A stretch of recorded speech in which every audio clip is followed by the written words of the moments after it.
Okay, ladies and gents, welcome to another episode of Ding, and the quiz is done. We know the drill.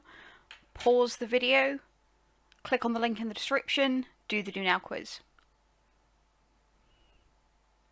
Okay, so today we're going to start having a look at castles, which is one of the longer term methods that William used to gain control after those initial few months as king.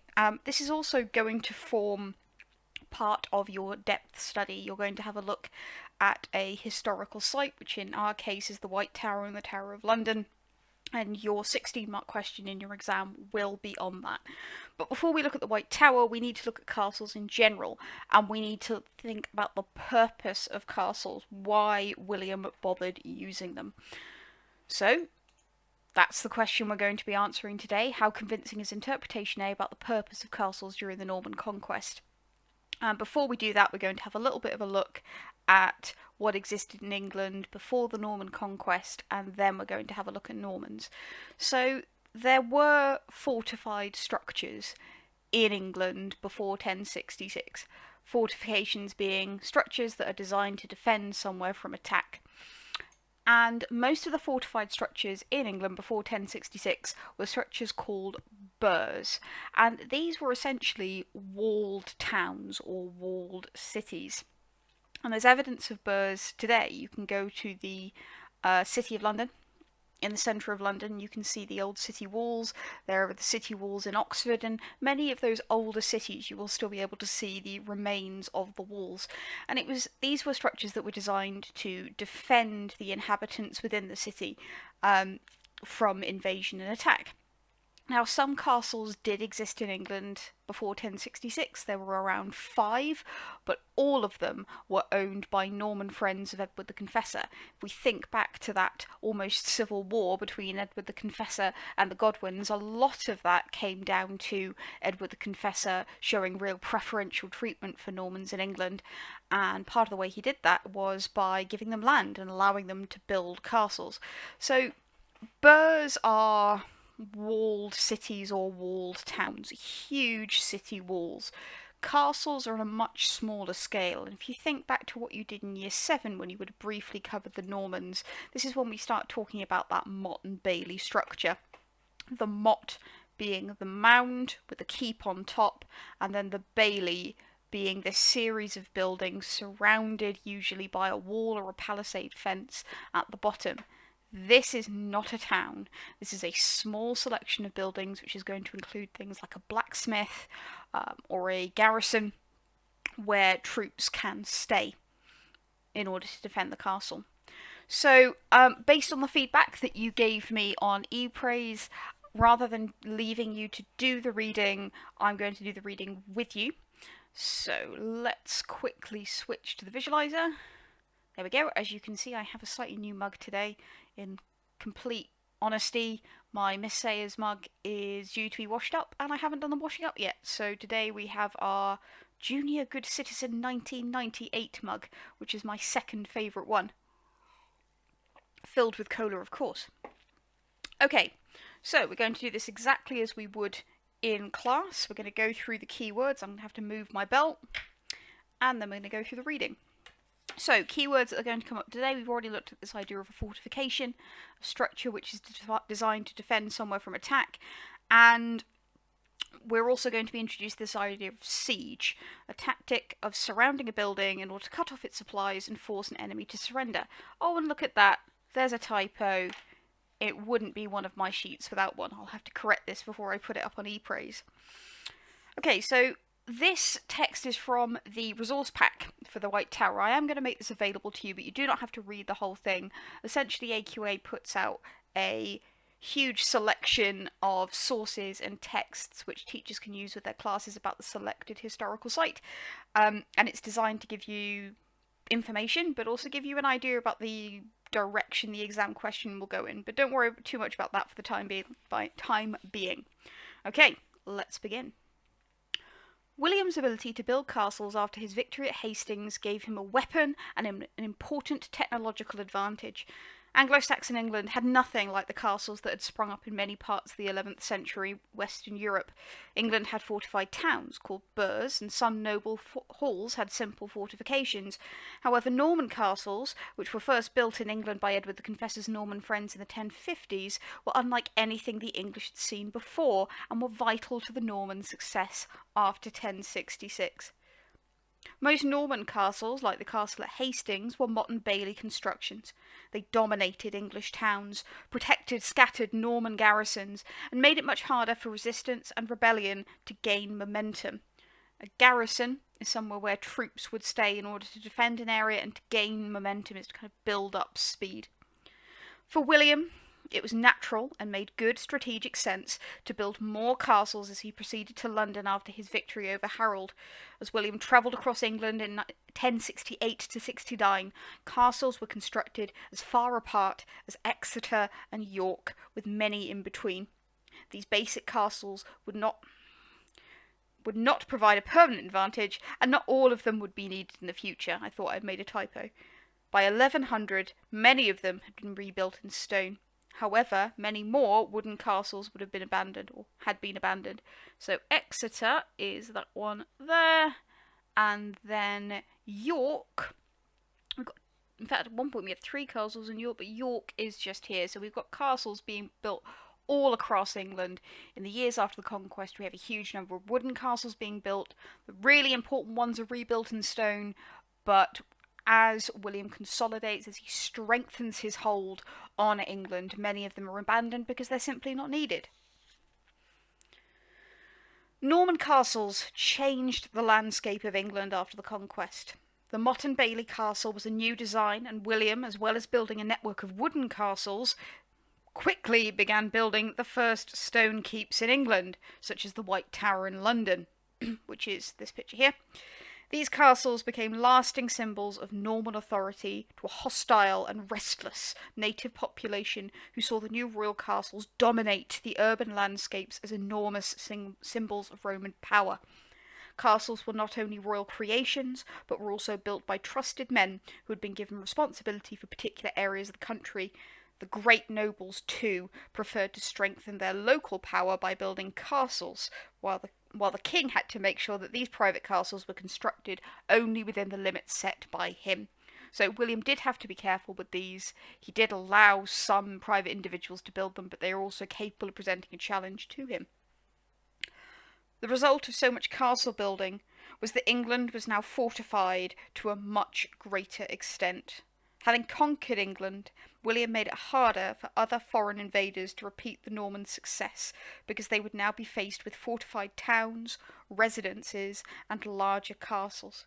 In a landscape now covered with many fortifications, control of any area could not be achieved without its most important castles being taken, thus shifting the balance of warfare away from battles and towards sieges, which, as we saw at the top, cutting off a building in order to cut off its supplies and then force the enemy to surrender.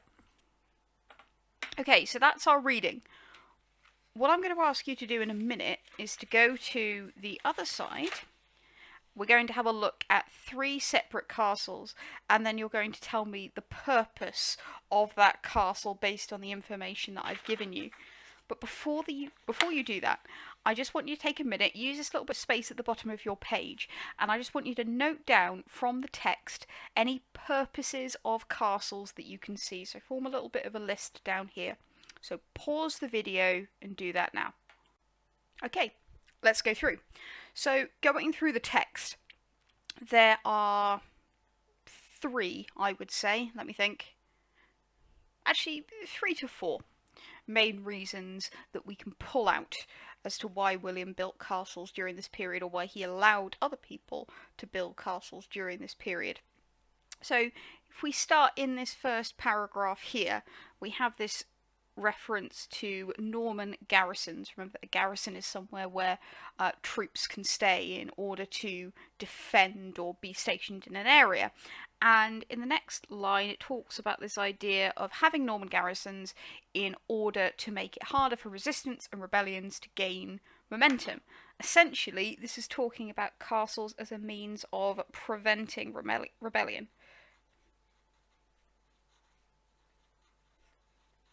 Having those troops there so that if there was the slightest hint that a rebellion was taking place, they could stop it.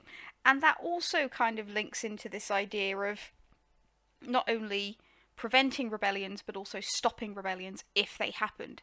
As we saw a couple of lessons ago, William took great lengths to try and stop rebellions from happening, things like taking Edwin and Morcar to Normandy as hostages, but that doesn't mean that they didn't happen.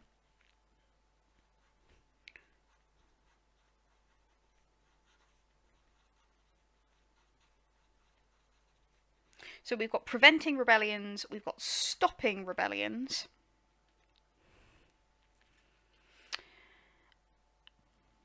And throughout the text, we also have these references to quite how unusual castles were and how new they were to England, and this idea of them being lasting symbols of Norman authority. Essentially, they are designed to be as big and intimidating as humanly possible. For most Normans, this would have been the largest structure they had ever seen. And I would say it kind of links into this idea of preventing rebellions. You prevent a rebellion by having a garrison, so those troops are there to kind of quash anything as soon as it happens. But we also prevent rebellions, or castles also prevent rebellions, through intimidation. They scare people through their sheer size into not rebelling in the first place. So, preventing rebellions through a garrison, preventing rebellions through intimidation, stopping rebellions through a garrison.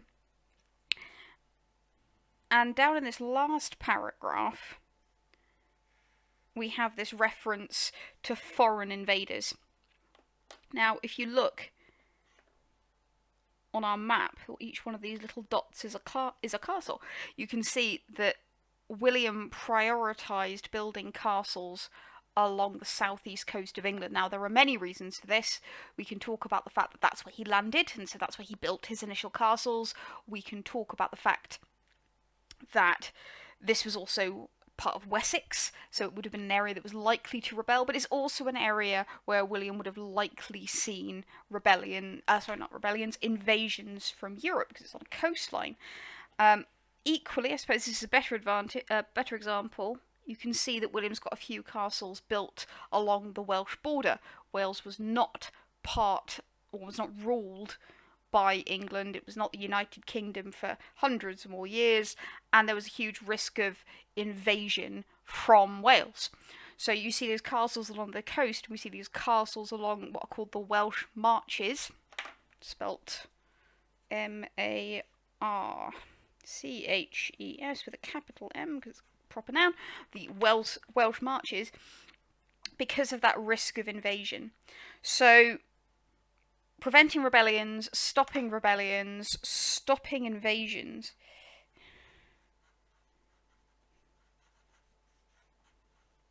Stopping and preventing invasions.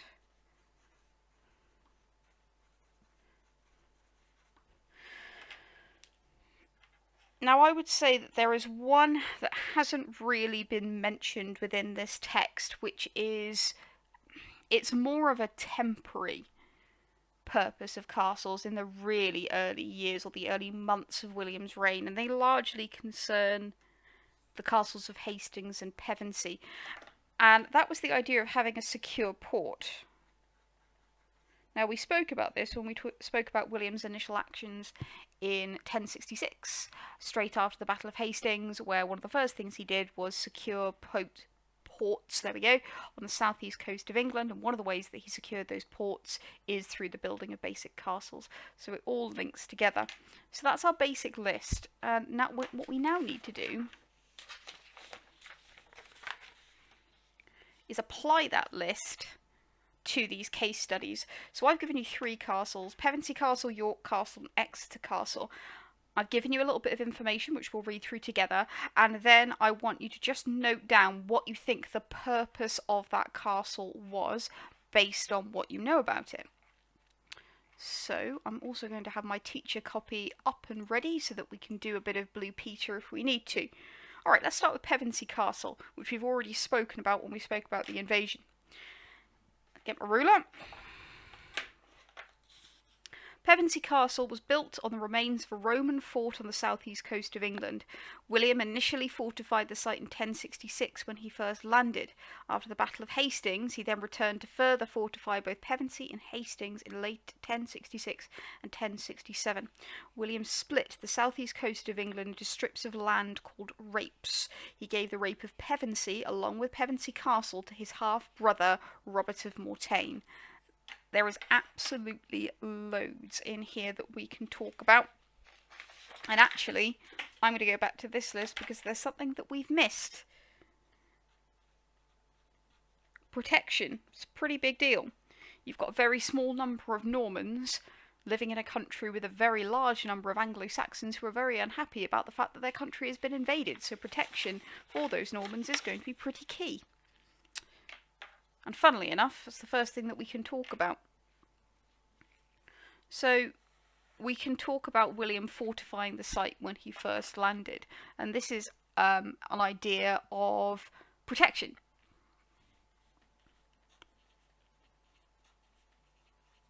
And it also acts as what's called a foothold. Now I want you to imagine someone trying to force their way into a room.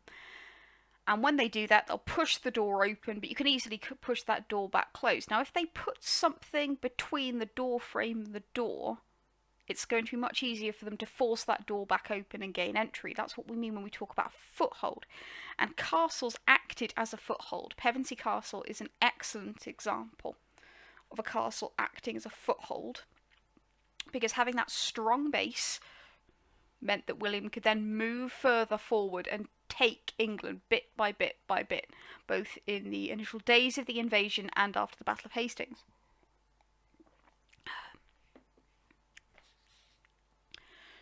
So we've spoken about it being protection, we've spoken about it being a foothold for William when he first landed. Pevensey Castle is, as it says here, on the southeast coast of England. It's one of these two here. And this allows us to talk about rebellions. This was an area that previously would have been Wessex. It's an area that was really, really likely to rebel. And you can see the purpose of this castle, not only in the fact that it's in the southeast coast of England, but that William, first of all, he built a lot of castles in this area, but then he split that land up. And what I should be able to do now is show you exactly what I mean. We go to our presentation. There we go. So this is the southeast coast of England. All of this would originally have been Wessex, and this is what we mean by those rapes of land, those strips of land. Chichester, Arundel, Bramber, Lewes, Pevensey and Hastings. We only really talk about these two. So in each one of these rapes of land, William built a castle. Not necessarily right in the middle, but he built a castle in each of them, and he placed a loyal Norman in charge, because this was an area, and these were areas that were likely to rebel. So Pevensey is an excellent example of building a castle in order to avoid rebellion, because it was built in an area that was previously Harold Godwinson's earldom, and it was built in the middle of one of these strips of land, and a loyal Norman was put in charge. Good old Robert of Mortain. Okay, so it's about protecting Normans. That initial building in the first few days is about providing a foothold, because then William used it as a base from which to raid villages. It's also about preventing and stopping rebellions.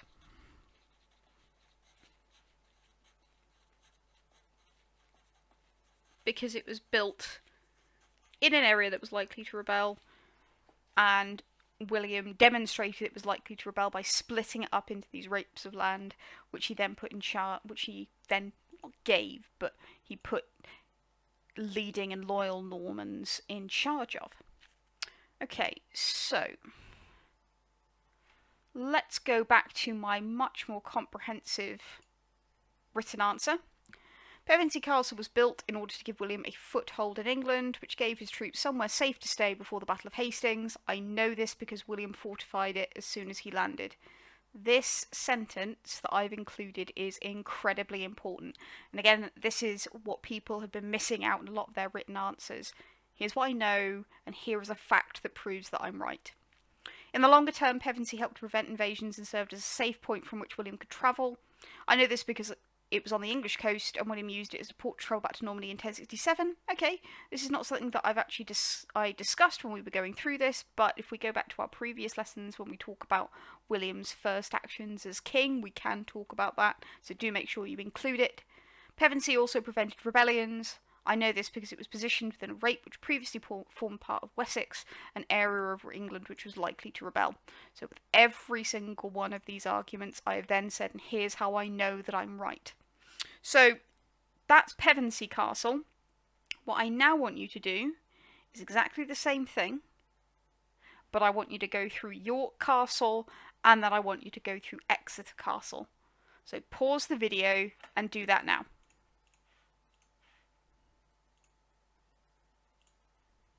Okay, so just let me take a sip. Let's have a look at our answers then. Alright, York Castle, one of the two castles which William built in York between 1068 and 69. The castle was attacked by rebels on multiple occasions during the early years of William's reign. And again, York is up here in the north. It's important to note that the north of England was generally considered an area that was very, very difficult for English kings to control. That's going to contribute to our argument.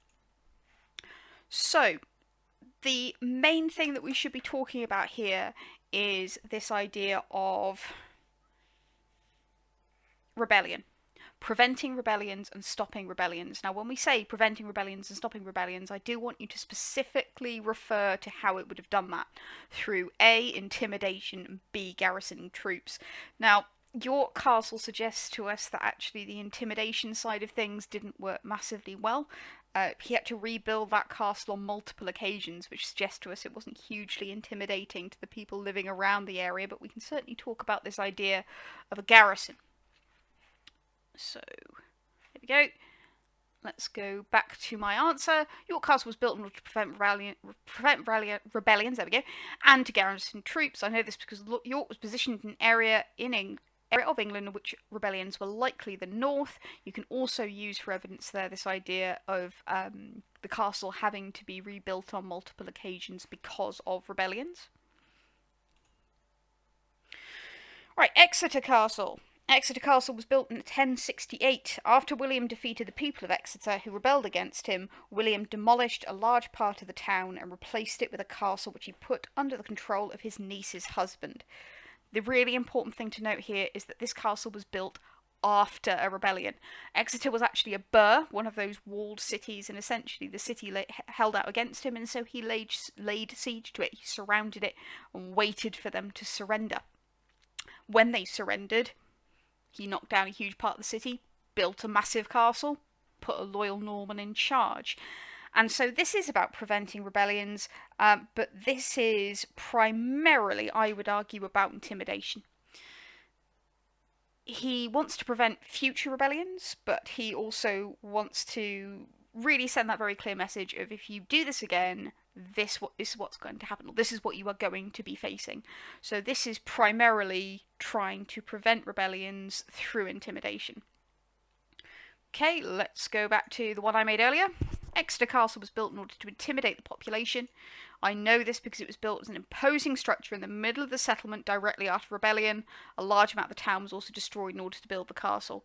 I would argue I need to add a little bit in there talking about the fact that it intimidated the population because it was such a large structure. Okay, so if we go back, there's the visualizer. If we go back, these are 3 really good examples that you can use in all of your work. Now, your extended question, your 16 marker, will be about the White Tower, and you should primarily spend probably about 95% of your entire answer talking about the White Tower. But being able to just drop the odd other case study in there and say, well, this is, the White Tower in this respect is actually really similar to this castle, which was built in this circumstance for this reason, demonstrates a real breadth of knowledge which will help to get you those higher marks. So let's go back to our list. This idea of castles being about protecting their inhabitants, preventing rebellions, preventing and stopping invasions, but also providing secure ports. We've got our case studies, and now we're going to do another interpretations question. And for once, it's not actually Mark Morris. It's a man called Robert Toombs, who has written a book called The English and Their History. And it's a very short interpretation. Norman castles threatened as much as they protected, and they made new rulers invincible. So, pause the video, pick apart that interpretation. Okay, so there are a couple of things that I think we can pull out of this interpretation, even though it is relatively short. We have this idea of threat, we have the idea of protection, and we have this idea of being invincible, something which people cannot defeat. It cannot be destroyed. And there's loads of stuff that we can talk about here. So, when we talk about castles threatening, essentially, we're talking about intimidation.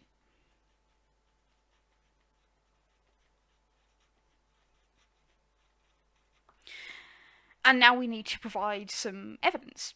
Did castles intimidate their population? Were they designed to intimidate their population? And we have evidence that, yeah, they were designed to intimidate the population. The fact that they were really new structures, there were fewer than 5 in England before 1066, but also the fact that they were used by William specifically to intimidate. So we can talk about new structures, and we can also use Exeter as a really good example here that, yeah, absolutely, castles were designed to intimidate the population. Okay.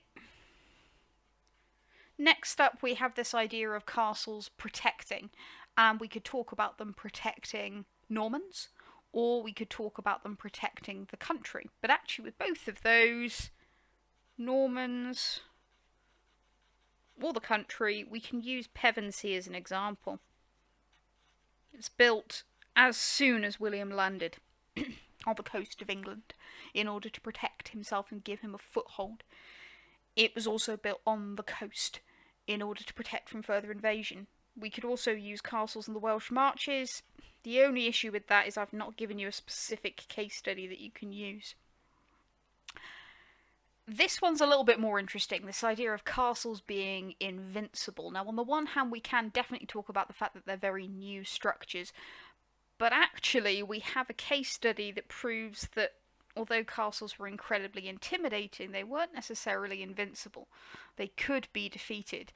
And the case study that I would use here is York.